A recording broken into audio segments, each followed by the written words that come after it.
is the president's budget. And it's a fact that 48,243,000 was allocated for the first district of Leyte because he is the cousin of the president. And 30 billion was given to the first district of Ilocos Norte, the son of the president. And it will not happen if they are not a political dynasty.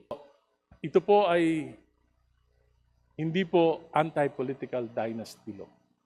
It will institutionalize political dynasties.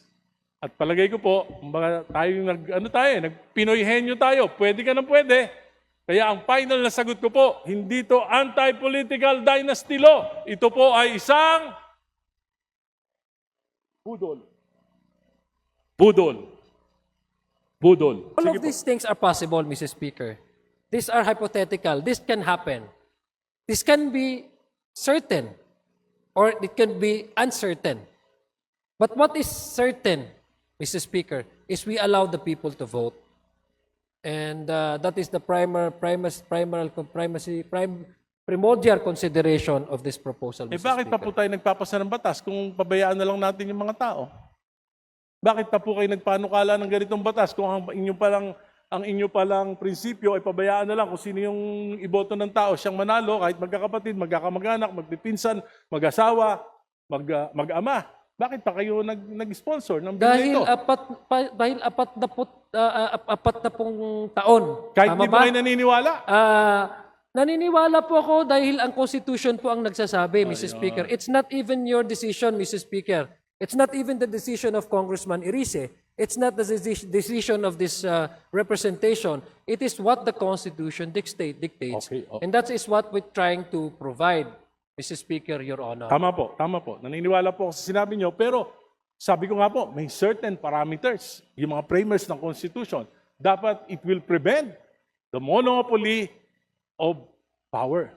Ngayon po, kung ikaw, Governor, yung iyong pamangkin, Vice Governor, yung pinsan, Bukal, yung iyong anak, Mayor, yung isa mong pamangkin, Vice Mayor, yung isa mong pamangkin ay kapitan ng barangay. Tapos sa kabila naman, ang congressman, kapatid mo. Sa kabilang distrito naman, ay yung iyong anak. Wala po bang monopoly of power doon? Mr. Hindi Speaker, ba? Yung tanong ko, may monopoly ba of power doon o wala? no, because, Mr. Speaker, I'll give you the straight answer. Monopoly resides when the power to appoint resides and exercised by one person. That is monopoly. But we allow the people to vote. The primary reason is, again, the sovereignty of the people and the primacy of the right to vote under Section 1, Article 2. Kung may monopolya po, Mr. Speaker, ay kung i-appoint ito at ang magde-decide lang po ay isang tao na paupuin ang ang kapatid or anak or asawa sa isang posisyon, that is an abuse of power. That to me is a blatant abuse of power and a monopoly. The most dangerous form of monopoly. But this time, we present individuals to the voters and the voters vote. That's what the Constitution So says. hindi And po that's what I'm kailangan, trying to- yung sinasabi that is what niyo po, I'm hindi trying na to kailangan itong provide. batas na ito. So in terms of what now, Mr. Speaker, based on the status quo, just for the sake of argument, Mr. Speaker, that could be described as something that is predominantly controlled by one family. But since we don't have the anti-political dynasty as of yet, there's no point for us to really say that this is dominated by one family. Maybe many offices, Mr. Speaker, are being handled and occupied by the same family. Predominantly, very active ang family nila. But domination in monopoly is also a gesture of one exercising that power to make sure that sensitive positions are occupied by blood relations that would give him or her undue advantage over these resources. Yun lang, I'm just... Ngayon po, ang ibig sabihin... pag mayroon po tayong anti-political dynasty, talagang meron na po tayong definition kung ano po yung abuse of Subalit power. yung sinasabi niyong abuse of power in appointments, ay yung sinasabi nyo, May nepotism na po tayo, Mr. Speaker. so ano magagawa ng batas na yan? Hindi ganun din, pareho lang. Ang Whether there is a law or not, ganun pa rin. It's the same thing. Mr. Speaker, If your definition of monopoly of power is just on the appointments, di pareho lang. May batas o wala. no, that is exactly what I'm trying to do because monopoly really resides if one person exercises that authority to appoint a certain relative just so that they can have actual access to resources. That is monopoly, Mr. Speaker. That is very much against the law of nepotism, di ba, Mr. Speaker? But that is precisely one because that's exactly precisely the issue. In-exercise undue advantage ng isang tao. Kaya walang nepotism eh. Ito kasi eleksyon. Hindi ito isang tao. And by the way, Mr. Speaker, it's not the family that decides who run. It's the candidate actually that provides CONA. Because remember, Mr. Speaker, Your Honor, the COMELEC requires one candidate to provide the certificate of acceptance and nomination. If you don't have that, probably the tendency you will be described as a nuisance candidate. there are many Mr. Speaker, my point here, Mr. Speaker, is that the reason why we allow all of this because number one, the subdivision under our political system, 7160, is the autonomy of each political unit. It has a separate constituency. It has to exercise its mandate. It has an internal mechanism and regulation to run their affairs, not necessarily connected with the one or neighboring LGU. That's how the structure of our political units under the 1971-60, Mr. Speaker, of the Local Government Code.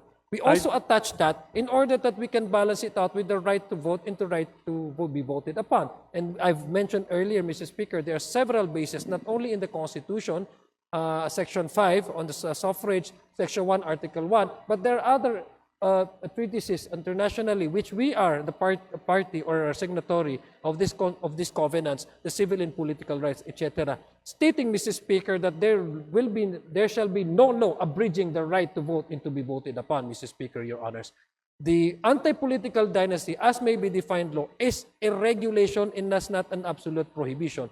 It is an exemption. So we are doing this, Mr. Speaker, in order to decongest the control of one family over one locality, Mr. Speaker, Your Honor, so that we can promote and uphold check and balances, which is the essential feature of a working Republican democratic country such as ours, Mr. Speaker, Your Honor. I don't think, it encourages the political families to engage more of their family members to run for public office. Anyway, Mr. Speaker, ang isa po sa mga pundasyon ng demokrasya ay check and balance. Naniniwala po ba kayo niya? Tama po yan, Mr. Speaker. Kung ang presidente po, ang kanyang pinsang buo ay speaker, at ang kanyang anak ay majority leader, magkakaroon po ba ng check and balance? Unang-una po, yes po, dahil unang-una, ang magkakaiba-iba naman po ng jurisdiction, itong ihikatura, legislatura at ihikutibo. Pasensya na, hindi po ako Tagalog, Maranao po ako, kaya ihikutibo at legislatura, Mr. Speaker. Sa tingin niyo po ba yan ay hindi magdudulot ng pag-abuso? Wala naman po dahil may internal mechanism and arrangement po ang bawat institution na ito. For example, bigyan ko yung example, halimbawa, 2023, 2024, 2025. Ang total allocation po ng 1st District of Leyte kay Speaker Martin Romualdez, nung siya ay Speaker, ay 48,243,911,000. Yan po ang total allocation sa loob ng 3 taon. Yung po ang pinakamahirap na probinsya, swerte na maka 3 bilyon, 4 na bilyon sa isang taon. Bakit nangyari ito? Bakit hindi equitable yung distribution pagdating kay Speaker Romualdez? Dahil siya ba ay pinsan ng presidente? Di po. Ako hindi ko nakikita ng ganyan dahil unang-una Ano po? may proposal po ng National Expenditure Program. Ang National Expenditure Program ay naalat po nila ang kanilang budget sa bawat probinsya based on the recommendation ng Regional Development Corporation. Nandyan po yung wealth ng kanilang area, nandyan po yung return taxes na kinakukuha, nandyan po yung lahat po ng mga possible revenues na nakukuha at nabubuo para ibigay po sa share ng isang area na yan. So, hindi ko po alam kung bakit ito magkakaroon ng issue ng check and balances dahil unang-una, magkaiba po ang this institution, nag-approve naman po ang Kongreso at wala naman pong kinalaman dito ang ating Pangulo pagdating po sa pag-appreciate ng bawat distrito kung kailan o ano ang kanilang magiging Hindi po proyekto. bang Sa palagay ko po, that is far-fetched conclusion, Mr. Speaker. I Hindi po understand ba that they are, ang Mr. Speaker, allow me first to address this question. I understand that there are members here who are more biased about this and they want to make this as something political. But I don't think this is something that we can actually attribute the President to the issue of the 2024, 25, 25 elections, although this is a separate discussion altogether. But I'm just giving way to our good gentleman because he premised it on the anti-political dynasty. Again, the straight answer is it has no bearing whatsoever. The President being the cousin of the former Speaker of the House of Representatives, how the House of Representatives receives the National Expenditure Program, how the House of Representatives deliberated individual budget of each agencies, how the House of Representatives went on to participate in the bicameral conference, and how the House of Representatives ratified the result of the bicameral conference committee, Mrs. Hindi po ba ang nagre-rekomenda sa Kongreso ng National Expenditures Program ay ang Pangulo? It is called the President's budget, Mr. Speaker. So but it I is don't the think President's budget, and it's a fact that 48,243,000 was allocated for the first district of Leyte because he is the cousin of the President, and 30 billion was given to the first district of Ilocos Norte, the son of the President, and it will not happen if they are not a political dynasty. Mr. Speaker, if I am Family. not, if I was not observing my Ramadan, Mr. Speaker, I could have also shout as loud as Congressman Irise. If I may, but Mr. because If I may, I'm Mr. passing a Sponsor. Ramadan, I'm prohibited, Mr. Speaker. Mr. Sponsor, Allow me first, Mr. allow Speaker. me first, may I remind the gentleman to stop, to bring down the decibels a bit. Shouting will not do us an advantage here. Let's debate in a proper way. Just a friendly reminder. Thank you. Proceed. Thank you, Mr. Speaker. Again, let me respond to my good friend and one I respect, Mr. Speaker, very, very calmly. The President acted as the President of Republic of the Philippines, not as a cousin of the former Speaker. The former Speaker acted as the Speaker of the House of Representatives, voted by majority of the members of the House of Representatives. They have separate mandate, they have separate authority. To say the opposite is not only accusing these two gentlemen, but it is, Mr. Speaker, a very sheer example or conclusory, like one that is having a bias. So I doubt, Mr. Speaker, that the gentleman from Caloocan, one of our respected legislator, would have to derive into that conclusion, discussing about political dynasty and framing it in a way that highlights the blood relation between the sitting president and the former Speaker of the House of Representatives. Mr. Speaker, Your Honor. Thank you, Mr. Speaker. Noong panahon po ni Pangulong Duterte, sa Quadcom, sinabi po na 51 billion yung flood control program ni Congressman Paulo Duterte. Bakit po nangyari yun? Di ba dahil political dynasty rin sila? At ang Pangulo rin ay ang kanyang ama? Yan po, sinabi ng Quadcom. Mr. Speaker, Tama po ba? Mr. Speaker, What is true to Duterte is not true to the Marcoses. They are both political dynasties. Mr. Speaker, there are issues, Mr. Speaker, that do not necessarily share by one family. especially if this is about political issues, etc. That's why you have many families running against each other, because it does not necessarily mean that one family share the same political ideology or advocacy or opinion. But let me frame it to a more actual occurrences in the past, Mr. Speaker. And what the gentleman is referring to, the 2025 budget, Mr. Speaker. It went through, the whole country was watching, Mr. Speaker, during the deliberation. It went through the committee hearings. It passed through the House of Senate. Senate is also parallel doing their own version. And mind you, Mr. Speaker, the 2025 version of the House of the budget was not the 100% reflective of the House version, the one that we adopted in 2025. Mind you, Mr. Speaker, what we adopted in the House of Representatives has the education sector has the highest number of budget amount, the GAAB House version. When it went to the BICAM, it was changed, Mr. Speaker. So where was the participation of the President vis-a-vis the House at the time, former Speaker Martin Romualdez? There was none. If you ask me, There was. there was none, Mr. Speaker. There Number was. two, The House ratified allow me to, Mr. the BICAM report. The Mr. House Speaker, again, ratified. I would pretend that the good gentleman from Caloocan is observing the proper decorum, because I am under fasting, Mr. Speaker. I would humbly request him, for the sake of our shared Abrahamic faith, to please avoid shouting. Sorry. Because I can hear you. I can hear you quite clearly, Mr. Speaker. Mr. Sponsor, may Thank I just you. respond to you? Yeah, I will. You know, Yes. I am Allow me not- first. I am not angry. Allow me This is first just to my continue. natural voice. And I'm very passionate about this because I've been fighting political dynasties for 40 years.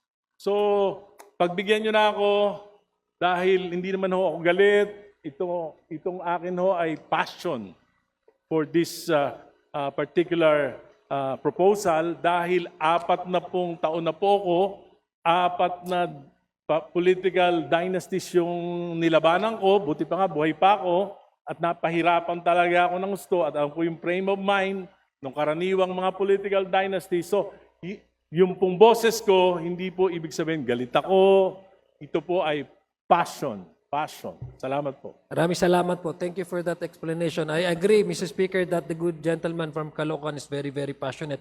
And the District of Caloocan is very, very fortunate to have the likes of Congressman Irisi as the representative, Your Honor. That's why I said, isa po siya sa nire-respeto ko po.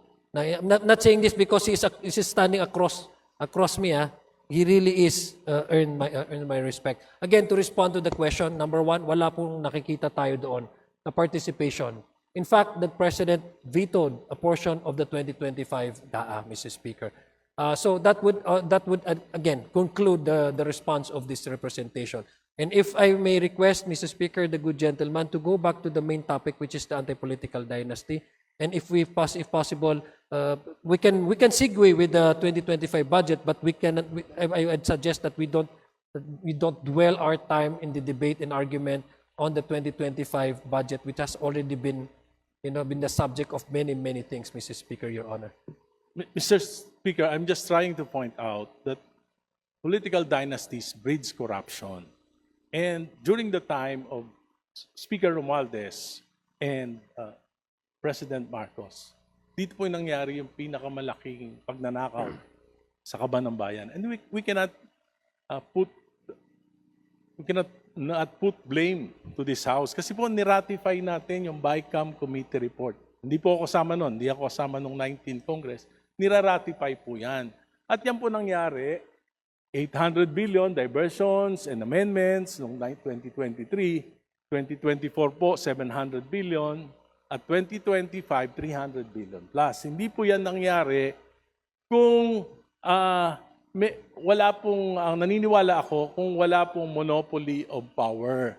Kasi po dito lang sa bansa natin, nangyari na wala po akong alam na bansa na ang presidente, yung kanyang pinsang buo ay speaker at yung kanyang anak ay majority leader. Kaya po, sa tingin ko, isa ito sa dahilan kung bakit nagkakaroon po ng problema sa check and balance.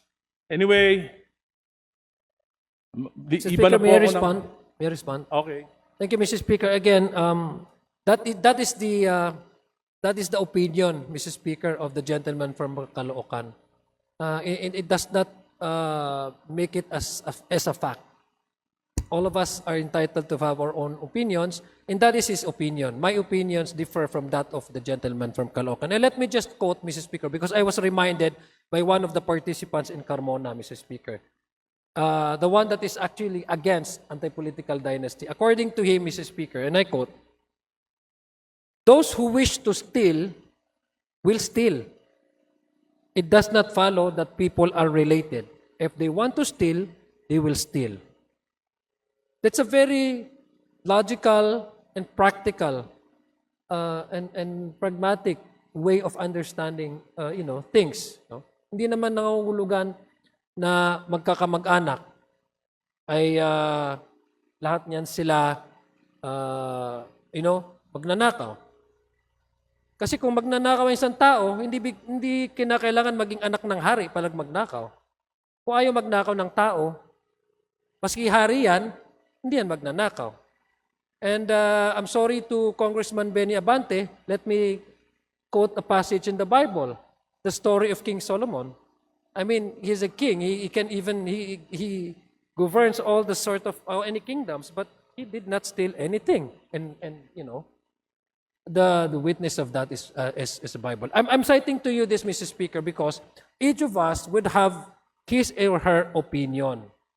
And this opinion cannot be treated as a fact. So that is the opinion of the good gentleman from Caloocan, which I respect. And I think that his opinion is wrong. And that is my opinion, Mr. Speaker, Your Honor. Totoo po yun na kung ang isang tao ay ayaw magnakaw, hindi magnanakaw. Pero kung ang tao ay gusto magnakaw, magnanakaw siya.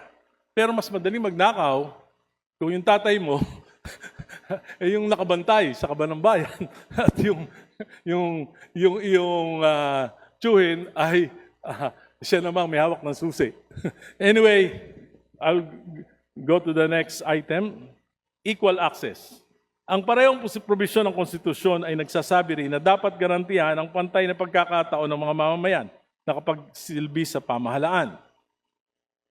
Ngayon po, kung governor, vice governor, magpinsan, mayor, kapatid, tatay, congressman, kapatid, congressman, yung lolo, senador, saan pa po papasok yung mga leader kabataan, mga profesional, mga reform advocate, yung mga magagaling na mamamayan na gusto rin maglingkod pero parang wala nang mapasukang pwesto, baka yun na lang mga konsekonsyal at mahirapang manalo dahil karamihan po dito ay dominado na ng, kung hindi na po political parties ngayon, sana kung political, liberal, nationalista, PDP, hindi na po. Ngayon po, meron na ring mga local political parties controlled by political dynasty. Saan po papasok itong mga to?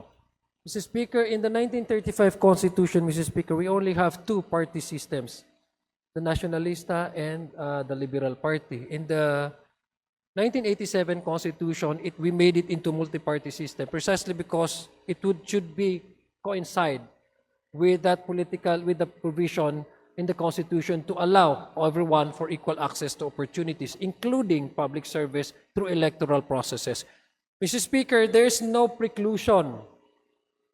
There's no prohibition for anybody to run. No? Lahat naman po pwede. Yung magagaling from the other sectors, kung halimbawa sabihin natin na overcrowded ng politika, halimbawa ng family, yung mga posisyon, paano naman yung ibang political families o ibang kandidato, saan sila pupwesto? Pupwesto naman, pwede naman po sila kasi ang halalan, kung nasa sa tamang taon ka, edad, wala ka namang kaso, hindi ka naman madideclare nuisance, at meron ka namang partido na nire-representa at nininominate ka ng partido mo, pwede ka naman tumakbo. Wala naman nagsasabing bawal eh. Kaya nga po, ang aking kasagutan sa aking kaibigan at mukhang tutulungan po niya ako dito, kailangan natin i-pair itong anti-political dynasty. Balikan po natin yung campaign finance. Kasi isa po yan sa mga issue na kailangan natin tingnan para ma-level yung playing field, yung gustong tumakbo, magkaroon ng better chance. Kasi naniniwala man po talaga ako kay Congressman Irice, meron talagang mga qualified na candidate na because they don't have that resources, ay wala silang pagkakataon na manalo. So baka pwede natin balikan yung mga electoral reform measures tulad po ng campaign finance, strengthening political system, Mr. Speaker, Your Honor.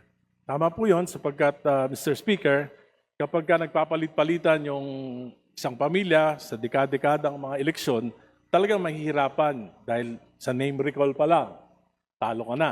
Di ho ba? Pangalawa, yung financial resources, nagagamit yung pondo ng bayan, AKAP, AIX, TUPAD, di ba? Ganun. At mga proyekto. At ito po ay nagpapalakas ng kasi po yung mga political dynasties, ang aking pananaw, para manatili sila sa kapangyarihan, gagawin nila ang lahat eh.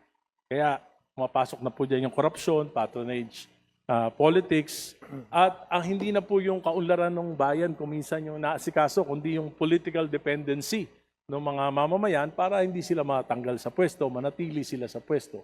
Kaya nga, pagkatagal-tagal na nila sa pwesto. At makikita nyo, yung pinakamahihirap na bayan sa ating bansa ay pinamumunuan, pinagaharian ng mga political families.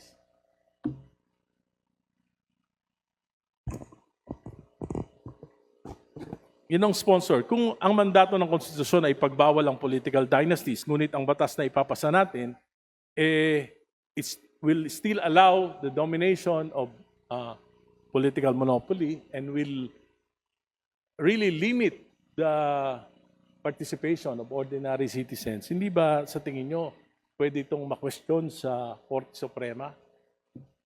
The Speaker, the reason why we are actually trying to at least balance it out, no, to give also primacy to the general principle, which is the equal access for all for public service, and it is in the first line, Article 26, Section 2. No, the state shall ensure equal opportunity to public service, and then there comes the next line, which is prohibiting the anti-political dynasty, is in order that we avoid a possible question or petition before the Supreme Court. That is what we intend to avoid. Because I personally would like to, I should be candid about this, no? Let me be honest with this. It is not, as a form of a track record, it is not good on my reputation to sponsor something which later on struck by the Supreme Court as constitutional. But to give you the direct answer, yes, anything can be questioned before the Supreme Court. This is a Republican democratic country. Anybody can do so. Salamat po. Nais kong banggitin po sa ating chairman ng Committee on Suffrage and Electoral na napakalayo po ng bersyon ng panukalang batas na tinatalakay natin dito sa bersyon na inaprubahan ng committee sa Senado. Ang pagkakaiba ng malayo po ang kung magpapatuloy po tayo sa bersyon ito, hindi kaya posibleng magkaroon ng deadlock o impasse sa Bicameral Conference Committee, at kung mangyayari yun, hindi po ba magiging resulta ay walang anti-political dynasty law na maipapasa? Again, Mr. Speaker, that is what we do, no, and what does as much as possible try to avoid. There will be discussions, I'm sure. Sigurado po yan. Medyo mainit po yung discussion sa BICAM, sigurado po, dahil yung may mga disagreeing provisions nga po. Kaya nga po magkakaroon, I think, ng mas masusing, ang narinig ko nga po kay Senate President, gusto niya live stream ng BICAM. Tayo naman po bilang chairman ay wala naman po problema kung ila-live stream ito para maging transparent po ating proseso. So inaiwasan po natin yan. We're hoping na magkakaroon talaga ng debate. Ito po ay priority bill ng ating Pangulo. Tama po ba? Yes po, isa po ito sa na-considera na LEDAC priority, Your Honor, Mr. Speaker. So ito po ay napag-usapan sa LEDAC. Napag-usapan po ito sa LEDAC, I'm sure. Because, Ano po napagkasunduan? Kasi po, nandun po ang ating Pangulo na siya po nag-prioritize na ito at pinangako niya ito sa kanyang mga pahayag sa mga mamamayan. Nandun din po ang miyembro ng mababang kapulungan, nandun din yung miyembro ng Senado. Wala po bang napagkasunduan kung anong uri? Dahil alam ko po, alam ng ating Pangulo yung ibig sabihin ng anti-political dynasty. Hindi po ba ito na pag-usapan man lang? Dahil alam ko po, para mas madali ang mga batas, kaya nga tayo nagbubuo ng LEDAC para mapapag-usapan na, para sa ganun ay hindi na masyadong malayo yung mga magiging bersyon ng bawat batas sa bawat kapulungan. Hindi ba ito napag-usapan? naiintindihan ko po yung practicality na sinasabi po ni Congressman na aking kaibigan na galang-galang na Irise. Ngunit ang Pangulo po, totoo po yung kanyang sinasabi through his spokesperson, si Yusek Castro, na ginagalang po ng Pangulo yung proseso at independensa ng mababa at ng makapulungan at ng Senado. Sinasabi po niya kinakailangan magkaroon na ng legal definition ang anti-political dynasty. Ngunit kung paano po itong proseso na ito, paano po mag-arrive into different versions ang Kongreso, ang House of Representatives, ang Senado, ay kanya po itong nirerespeto sa pamamagitan ng hindi pag-intervene kung ano po yung magiging paksa o bersyon nitong dalawang kapulungan na ito. Dahil meron naman po talaga tayong mekanismo, ito po yung BICAM.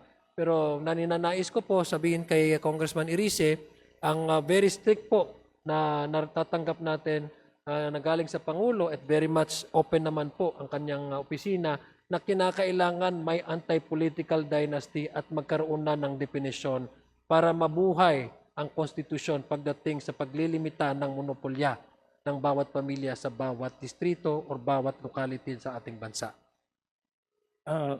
Sir Speaker, Mr. Sponsor, the version coming from this House is authored by the son of the President. That is correct, Mr. Speaker. And he did not consult the President on what is on the President's mind in prioritizing this particular bill. I cannot speak for the majority leader, neither would I know the family dynamics. the or majority what they leader discuss is the on table author. on dinner table. But my association with the majority leader is me being the chairman of the electoral reform, and he as our majority leader. We don't discuss about family matters or what discussions they discuss it over on the table with the president. So I would not know, Mr. Speaker. Di po ba ang purpose ng LEDAC ay para magkaroon ng isang direksyon ang gobyerno?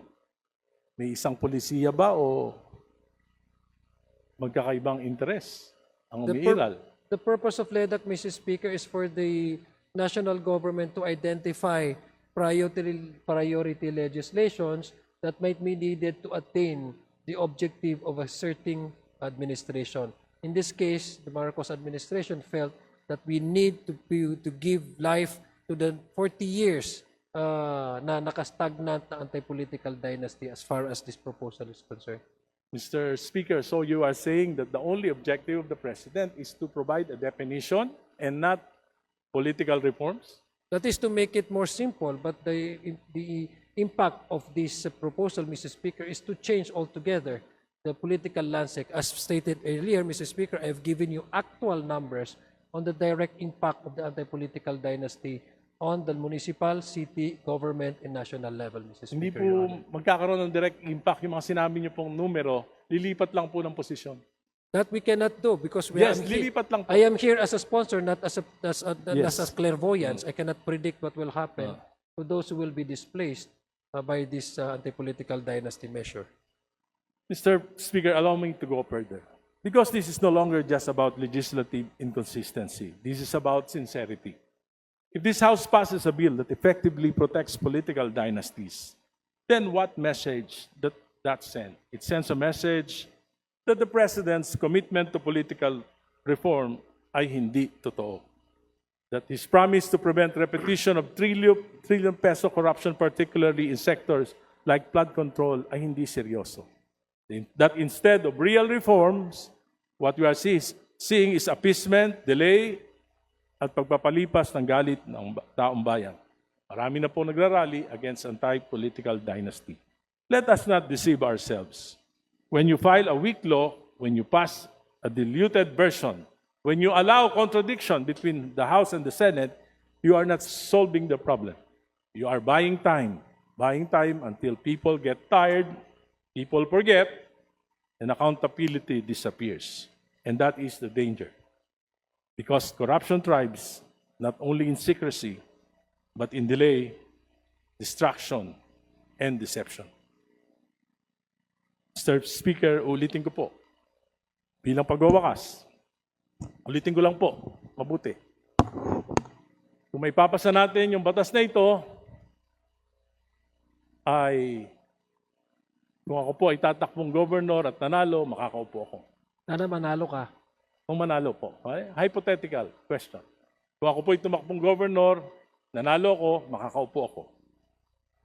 Tama po? Pwede? Yes, kung manalo po kayo. Kung yung anak ko ay tumakbo na congressman sa 1st District at nanalo po, makakaupo din po? Yes po, kung namanalo. Pwede po? Kung manalo po. Dalawa na kami. Yung isa ko pong anak, dalawa lang po yung anak ko. Tumakbo naman sa District 2 ng Caloocan at nanalo. Makakaupo din po. Kung manalo po siya. Manalo po. Tama, Manalo po tatlo siya. na kami. Yung asawa ko po na hindi nakikialam sa politika dahil sa batas na may papasa na ito, nagka-interest na.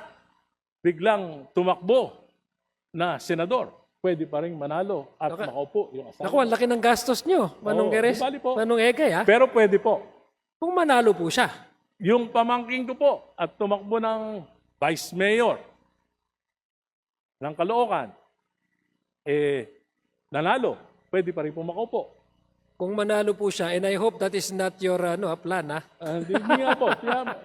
Medyo malaki ang gagastos. Na-encourage po ako sa batas nyo eh. Sa panukala nyo. Pwede.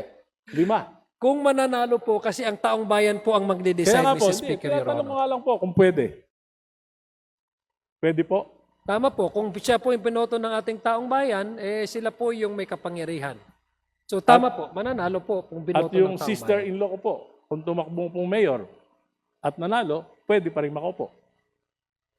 Pag nanalo po at binoto siya ng taong bayan, mauupo po talaga siya. So, ito po ay hindi po anti-political dynasty law. It will institutionalize political dynasties. At palagay ko po, nagpinoyhenyo tayo, pwede ka na pwede. Kaya ang final na sagot ko po, hindi to anti-political dynasty law. Ito po ay isang budol. Budol. Budol. Salamat po.